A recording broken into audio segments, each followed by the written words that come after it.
पहले BS4 से BS6 में ट्रांजिशन, फिर उसके बाद 20% इथेनॉल कंपैटिबल गाड़ियों को लॉन्च करना, फिर उसके बाद 20% इथेनॉल ब्लेंडेड पेट्रोल।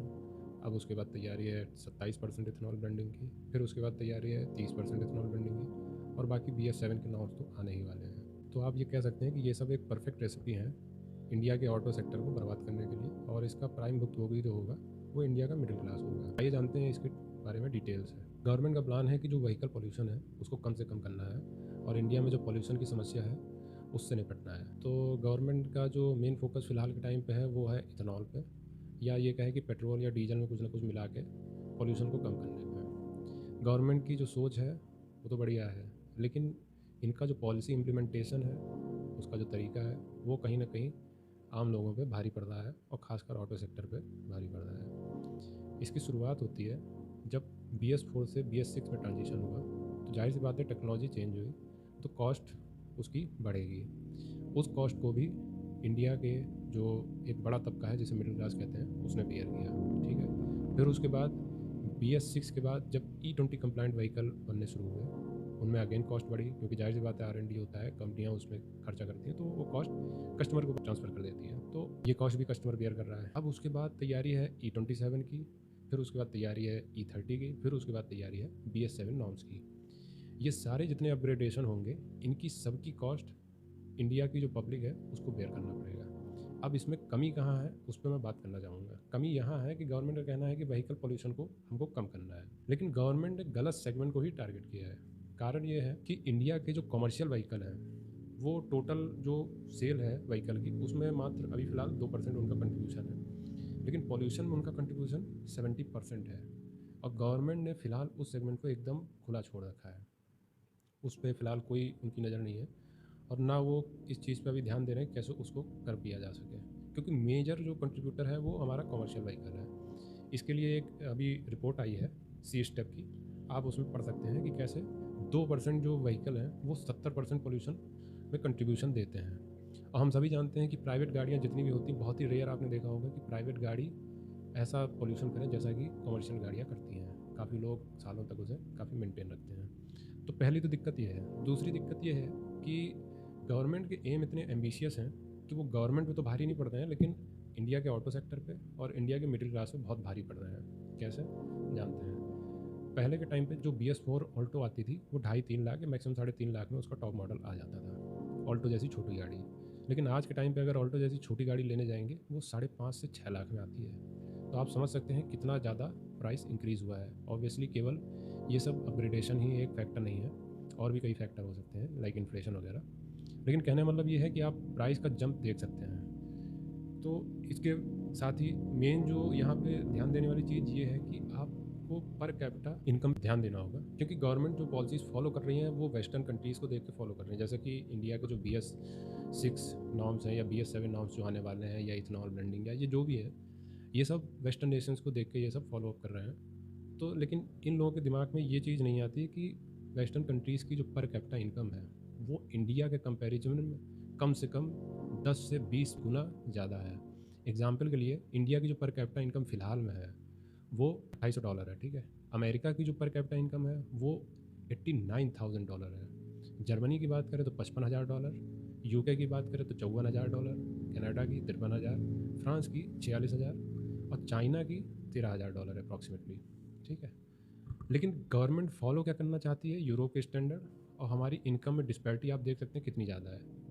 अगर गवर्नमेंट को इन पॉलिसीज़ को इम्प्लीमेंट करना है, पॉल्यूशन की इतनी चिंता है, तो गवर्नमेंट को ये कॉस्ट खुद बेयर करनी चाहिए, ना कि सीधे सीधे कस्टमर पे डाल देनी चाहिए, या फिर कार कंपनीज़ को सब्सिडीज़ दें, या किसी भी तरीके से ये कस्टमर पे कॉस्ट नहीं आनी चाहिए। और गवर्नमेंट इतनी एम्बिशियस हो गई है इस टारगेट को लेके कि मतलब इसकी जो एक तरीके से भरपाई है वो मिडिल क्लास कर रही है। गवर्नमेंट का टारगेट है कि इंडिया नेट जीरो एमिशन को अचीव कर ले 2070 तक, ठीक है। और अमेरिका का जो नेट जीरो एमिशन का टारगेट है वो 2050 है, जर्मनी का 2045 है, और चाइना का 2060 है, ठीक है। आप ये सब टारगेट अचीव करना चाह रहे हैं, अच्छी बात है, लेकिन इसकी कॉस्ट आप बेयर करिए, ना कि आम कस्टमर के ऊपर डालिए। लेकिन गवर्नमेंट है कि उसके प्लान ऐसे हैं कि अभी तो उसने केवल शुरुआत की है, एक मिडिल क्लास को बर्बाद करने का, दूसरा ऑटो सेक्टर को बर्बाद करने का। इसके बारे में और डिटेल्स अगर बात करें तो ये जो भी इन्होंने अपग्रेडेशन किया है, चाहे टेक्नोलॉजी में किया हो या फ्यूल में ब्लेंडिंग की हो, इसकी जो एक तरीके से गवर्नमेंट का कहना है कि इथेनॉल ब्लेंडिंग से भारत का एक तो फॉरेक्स रिजर्व बचेगा और दूसरा हमारी इंपोर्ट पे डिपेंडेंसी कम होगी। और इथेनॉल क्योंकि गवर्नमेंट के हिसाब से जो गवर्नमेंट ने रिपोर्ट रिलीज़ करी थी उसके हिसाब से इथेनॉल सस्ता पड़ता है, तो पेट्रोल की कॉस्ट कम होनी चाहिए। लेकिन गवर्नमेंट ने कोई भी बेनिफिट आम कस्टमर तक पास ऑन नहीं किया है। ना हमें सस्ता पेट्रोल मिल रहा है, सस्ता पेट्रोल छोड़िए, आज के डेट में कंडीशन ये है कि गवर्नमेंट खुद कह रही है कि इथेनॉल का रेट पेट्रोल से ज़्यादा हो गया, तो हम इसीलिए कॉस्ट जो है वो कम नहीं कर सकते हैं पेट्रोल की। तो अगर ये आपका एक लॉजिक है तो फिर तो आपको पेट्रोल में इथेनॉल मिलाना ही नहीं चाहिए। बेहतर है कि आप पूरा पेट्रोल ही कस्टमर को दें, कम से कम उसकी वैल्यू तो उसको मिलेगी। दूसरी जो दिक्कत है वो ये है कि गवर्नमेंट ने मतलब ऑलमोस्ट कोई ऑप्शन ही नहीं छोड़ा है, सारे पेट्रोल में ब्लेंडिंग शुरू कर दी है। इवन जो इंडियन ऑयल का XP95 पेट्रोल आता है उसमें भी 20% इथेनॉल की ब्लेंडिंग की जा रही है। मतलब कस्टमर को चॉइस भी नहीं दी जा रही है कि वो इथेनॉल ब्लेंडेड पेट्रोल खरीदना चाहता है या नहीं खरीदना चाहता है। उसके बाद अगर हम बात करें तो दिक्कत यहाँ से शुरू होती है कि जो E20 कंप्लाइंट व्हीकल हैं उनका तो चलो ठीक है, वो ये सब चीज़ें मैनेज कर लेंगे। लेकिन जो E20 कंप्लाइंट व्हीकल नहीं है, जो 2022 से पहले के व्हीकल हैं जो E10 कंप्लाइंट थे, उनमें जो दिक्कत आने वाली उसकी कॉस्ट कौन बेयर करेगा? क्योंकि कई सारी कंपनीज़ ने ऑलरेडी मना कर दिया है कि अगर उनके गाड़ी में E20 पेट्रोल की वजह से कोई भी दिक्कत आती है तो वो उसको अंडर वारंटी ठीक नहीं करेंगे, और इंश्योरेंस कंपनीज़ ने भी इसको कवर करने से मना कर दिया है। तो अब गवर्नमेंट को ये जवाब देना चाहिए कि पहली चीज़ तो आपने कितनी रिसर्च करी कि E20 जो पेट्रोल है वो कितना कंपेटेबल है E10 कंप्लाइंट गाड़ियों में, और अगर कंप्लाइंट है उनमें कोई इशू नहीं है तो आपको एक डॉक्यूमेंट रिलीज़ करना चाहिए और इसकी रिस्पॉन्सिबिलिटी लेनी चाहिए कि अगर कोई इशू आता है तो गवर्नमेंट उसको अपने एंड से डील करेगी। दूसरी चीज़ आपका जो लॉजिक है कि ब्राज़ील में ऑलरेडी इथेनॉल ब्लेंडेड गाड़ियाँ चल रही हैं और काफ़ी पहले चल रही हैं, सब कुछ अच्छा चल रहा है, तो आपको पूरी स्टोरी बतानी चाहिए कि ब्राज़ील में ये ट्रांजिशन आज से नहीं चल रहा है, ये कम से कम 30 से 40 साल पुराना ट्रांजिशन है, जो धीरे धीरे ग्रेजुअली R&D होते होते जो भी कमियाँ आई हैं उन पर काम करते करते इसको आज एक तरीके से इस लेवल पहुंचाया गया जहाँ पे किसी भी तरीके का कोई सडन इम्पैक्ट ना तो ऑटोमोबाइल इंडस्ट्री पे हुआ है ना आम कस्टमर पे हुआ है। लेकिन आपने जो ट्रांजिशन का तरीका अपनाया है वो ऐसा है कि आप खुद ही जानते हैं कि आपका इथेनॉल का जो 20% ब्लेंडिंग का टारगेट था वो 2030 का था, लेकिन आपने उसे 2025 में ही एक तरीके से अपनी मनमानी करके अचीव करने की कोशिश करी है, और जिसके नतीजे आज नहीं तो कल आम लोगों को भुगतने पड़ेंगे जिनके पास भी E10 कंप्लाइंट व्हीकल है या E20 कंप्लाइंट व्हीकल जिनके पास नहीं है। और ये जो आप कहते हैं कि इसमें माइलेज का बहुत माइनर सा डिफरेंस आता है, आप ये मान के चलिए कि अगर E20 फ्यूल है तो उसमें जो माइलेज का ड्रॉप आपको देखने मिलेगा वो कम से कम 5 से 6% का मिलेगा।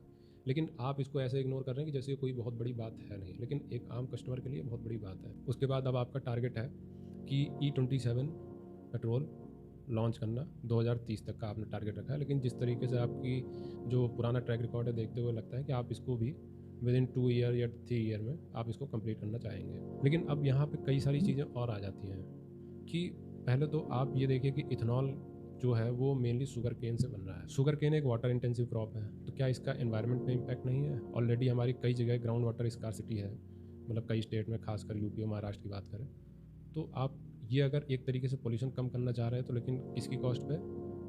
जो ग्राउंड वाटर है उसके डिप्लीशन होने की कॉस्ट पे, ठीक है। उसके बाद मेज़ से ये बनता है, मेज़ की कॉस्ट ऑलरेडी कई गुना बढ़ चुकी है जब से इसकी डिमांड बढ़ी है। तो अब आप बताइए कि किस तरीके से आप ये जस्टिफाई करेंगे कि हम सस्ता पेट्रोल देंगे जब हम इसमें ब्लेंडिंग करेंगे इथेनॉल की, जो कि आप अभी तक नहीं दे पाए हैं। और मेज़ की कॉस्ट बढ़ने की वजह से अब इसके इंपोर्ट करने तक की नौबत भी आ चुकी है। और आपने जो कस्टमर को ये ऑप्शन नहीं दिया है कि वो E20 वाला पेट्रोल डलवाना चाहता है या नॉर्मल पेट्रोल, इसकी वजह से जो हमारी यूज्ड कार मार्केट है उसके ऊपर सबसे ज़्यादा इम्पैक्ट पड़ने वाला है, क्योंकि वहाँ पे ज़्यादातर गाड़ियाँ जो हो या तो E5 कंप्लाइंट है या E10 कंप्लाइंट है। और ये आप मान के चलिए कि जो E10 कंप्लाइंट गाड़ियाँ हैं अगर उनमें E20 फ्यूल डलवाएंगे तो उसमें कहीं ना कहीं दिक्कत आनी है, और मेन दिक्कत जो आनी है वो उसके फ्यूल पंप में आनी है या उसके रबर पार्ट में आनी है जो फ्यूल लाइन में होते हैं, या उसके गैसकेट्स में आनी है या फ्यूल इंजेक्टर में आनी है। ये अब जल्दी से जल्दी, मतलब जैसे पहले ख़राब होते तो उससे कहीं ज़्यादा जल्दी अब ये ख़राब होंगे। तो आपने इसके ऊपर क्या R&D की? कुछ नहीं की, लेकिन आपकी जो पॉलिसी इम्प्लीमेंटेशन है उसकी वजह से कॉस्ट जो है वो आम कस्टमर ही बेयर करेगा, और एक जो बहुत बड़ा सेगमेंट है यूज्ड कार मार्केट का वो बेयर करेगा। और उससे भी बढ़ के जो दिक्कत वाली चीज़ ये है कि जब आपको कोई समस्या बता रहा है या लोग आपसे कंप्लेन कर रहे हैं कि ये चीज़ें, ये दिक्कतें आने वाली हैं। जैसे मेनली जो दिक्कतें आने वाली हैं वो एक तो ये है कि जो E10 व्हीकल है या E20 कंप्लाइंट व्हीकल नहीं है, उनमें कहीं न कहीं समस्या आएँगी। आप उसको सिरे से इग्नोर कर रहे हैं। उसके बाद जो माइलेज है उसमें ड्रॉप आएगा, लेकिन आप उसको भी डिफेंड कर रहे हैं कि माइलेज में ड्रॉप नहीं आएगा।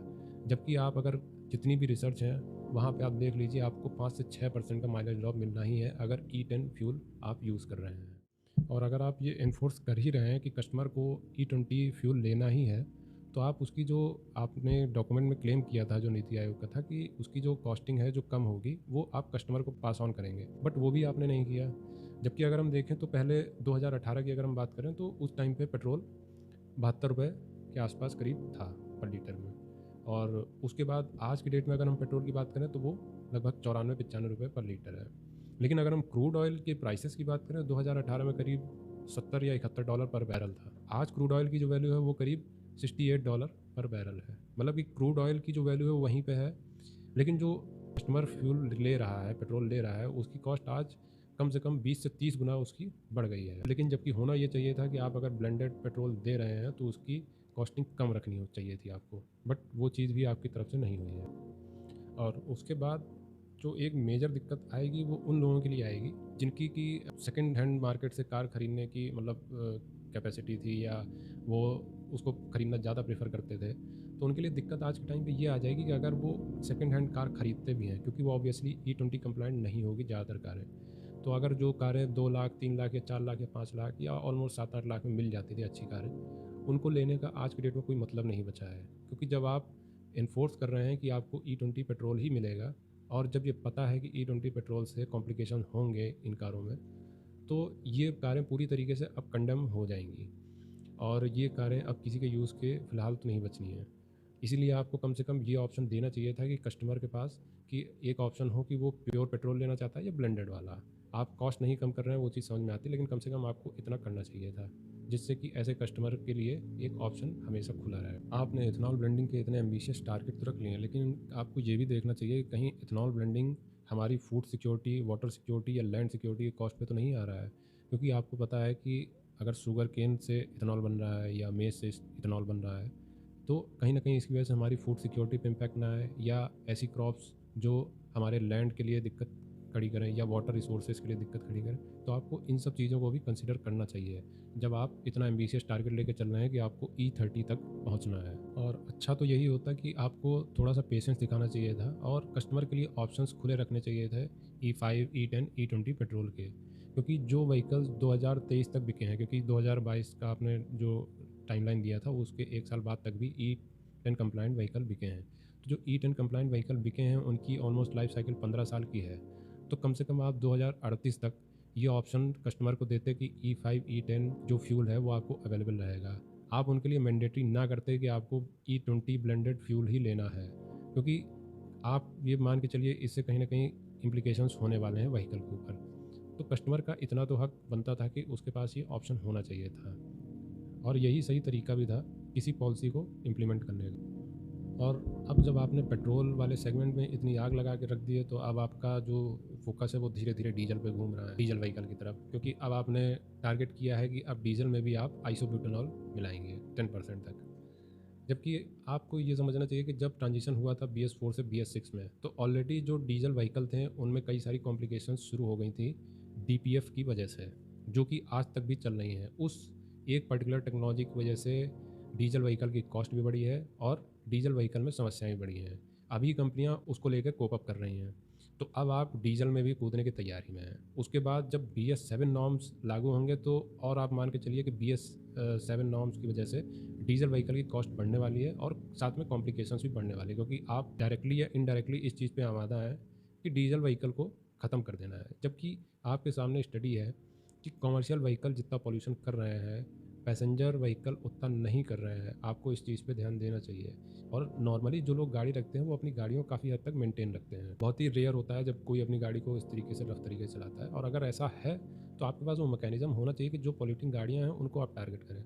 और सबसे दिक्कत वाली बात यह है कि आपकी पॉलिसीज़ में कोई रोड मैप नहीं है। आप सडनली कुछ भी बता देते हैं और पॉलिसी को इम्प्लीमेंट करने में लग जाते हैं। जैसे कि अभी दिल्ली में ही 10 साल पुराने व्हीकल पे बैन की बात शुरू कर दी। अगर 10 साल पुराने व्हीकल किसी वजह से उस पे बैन लगता है, तो जो रोड टैक्स आप लोग जमा कराते हैं 15 साल का, वो पैसा क्या आप लोग वापस करेंगे? अगर नहीं करेंगे तो आप रोड टैक्स ही 10 साल का जमा करिए। जैसे अभी आज के डेट में जो लोग व्हीकल खरीद रहे हैं, डीजल व्हीकल खरीद रहे हैं, कोई व्हीकल खरीद रहे हैं, आज से 5 साल बाद, 7 साल बाद आप ये कह दें कि नहीं, ये इनका पॉल्यूशन लेवल ज़्यादा है, आपने जो स्टैंडर्ड रखने हैं, क्योंकि आप ऑब्वियसली वेस्टर्न कंट्रीज़ को एक अपना गुरु मान के उसको फॉलो अप कर रहे हैं, तो आप उस लेवल पर जाने की कोशिश करेंगे, तो आप कह देंगे कि जो व्हीकल 2020, 22 या 23, 24 में खरीदे गए हैं, वो 6-7 साल बाद बेकार हो गए हैं, उन पर बैन लगाना चाहिए। तो जो कॉस्ट आज कस्टमर पे कर रहा है उनके रजिस्ट्रेशन की, आपको जो पैसा दे रहा है, वो पैसा क्या आप वापस करेंगे? अगर नहीं करेंगे तो आपके पास ये कहाँ से हक है कि आप इस तरीके से सडन पॉलिसी ला के किसी के व्हीकल को कंडम कर देते हैं? तो आपको इन सब चीज़ों पर ध्यान देना चाहिए। और ऑब्वियसली सबसे मेन बात यह है कि आप जो मंत्री जी हैं हमारे नितिन गडकरी जी, उनका डिपार्टमेंट जो है रोड ट्रांसपोर्ट का है, लेकिन उनका ऐसा लगता है कि फुल टाइम जॉब जो है वो मिलावट का है। पहले उन्होंने पेट्रोल में मिला के इस तरीके से हालत कर दी है कि आज इंडिया का ऑटोमोबाइल सेक्टर क्राइसिस में है, और एक उसकी वजह से मिडिल क्लास क्राइसिस में है। अब आपकी नज़र जो है वो डीजल पे जा रही है, और जिसकी वजह से आप ये मान के चलिए कि कॉम्प्लिकेशंस होने ही हैं। तो मैं तो यही कहूँगा कि आप जो मिनिस्टर हैं नितिन गडकरी जी, वो आप थोड़ा आराम कर लीजिए, अपने डिपार्टमेंट में काम कर लीजिए, इतना ज़्यादा मत इसमें लग जाइए कि एकदम पॉल्यूशन ख़त्म कर देंगे। पॉल्यूशन ख़त्म करना है तो आपको रोड में प्रॉपर बना के रखना चाहिए। जैसे आपका ईवी का जो प्लान था, वो ईवी का प्लान कहीं से भी इतना सक्सेसफुल होता नहीं दिख रहा है। कारण ये है कि आपकी पॉलिसी में कई जगह दिक्कतें हैं। आपको करना ये चाहिए था कि एमजी कॉमेट जैसी गाड़ियाँ जो आज 8 से 12 लाख रुपए की बिक रही हैं, अगर आप इनको सब्सिडाइज़ करते, खासकर सिटी में जो लोग रहते हैं जिनकी ट्रैवलिंग डेली की है 20 किलोमीटर, 30 किलोमीटर, 50 किलोमीटर की, आप अगर एमजी कॉमेट जैसी गाड़ियों को सब्सिडाइज़ करके 3 से 5 लाख रुपए तक की रेंज में ला देते, तो जो सिटी में जो ट्रैफिक होता है, कम से कम वहाँ तो इलेक्ट्रिक व्हीकल का जो एक यूज़ है वो बढ़ता, क्योंकि जो मेन ट्रैफिक है वो सिटी में होता है। खासकर जब ट्रैफिक सिग्नल पे आप रुकते हैं तो वहाँ पे फ्यूल ज़्यादा वेस्ट होता है और पॉल्यूशन भी ज़्यादा होता है। तो कम से कम आप शुरुआत इस तरीके से करते, फिर उसके बाद आपके गवर्नमेंट के जितने व्हीकल्स हैं उनको आप रिप्लेस करते ईवी से। उसके बाद जो आपकी जो रोड की बसेस हैं उनको आप, ठीक है, इंटरसिटी में ट्रांजिशन कर रहे हैं इलेक्ट्रिक वाले पे, इसको थोड़ा और रैंप अप आप करिए। तब आप धीरे धीरे इलेक्ट्रिक व्हीकल में आपने लॉन्च तो कर दिया कि हाँ, फेम टू सब्सिडी भी आपकी आज की डेट में नाम की ही बची है। और दूसरा, चार्जिंग इंफ्रास्ट्रक्चर की कंडीशन कोई बहुत अच्छी नहीं है। आप मेजर हाईवे जितने हैं वहाँ पे चार्जिंग फैसिलिटी ऐसी नहीं है कि कोई भी कस्टमर फ्री माइंड के साथ जाए। अगर जाता है तो पहली चीज़ तो फास्ट चार्जिंग की कॉस्ट इतनी ज़्यादा है कि ऑलमोस्ट पेट्रोल के बराबर आ जाती है। दूसरी चीज़, कई जगह चार्जर काम करते हुए नहीं मिलते हैं। तो आपको एक सीक्वेंस से काम करना चाहिए, पॉलिसी ऐसी बनानी चाहिए कि जो कस्टमर फ्रेंडली हो, गवर्नमेंट फ्रेंडली हो, और लोगों के लिए दिक्कत ना खड़ी करे। और ऑब्वियसली हर कोई चाहता है कि पॉल्यूशन की समस्या से निजात मिले, लेकिन इस तरीके से नहीं कि पॉल्यूशन की समस्या सेकेंडरी हो जाए और ये सब समस्याएं प्राइमरी हो जाए। Thank you.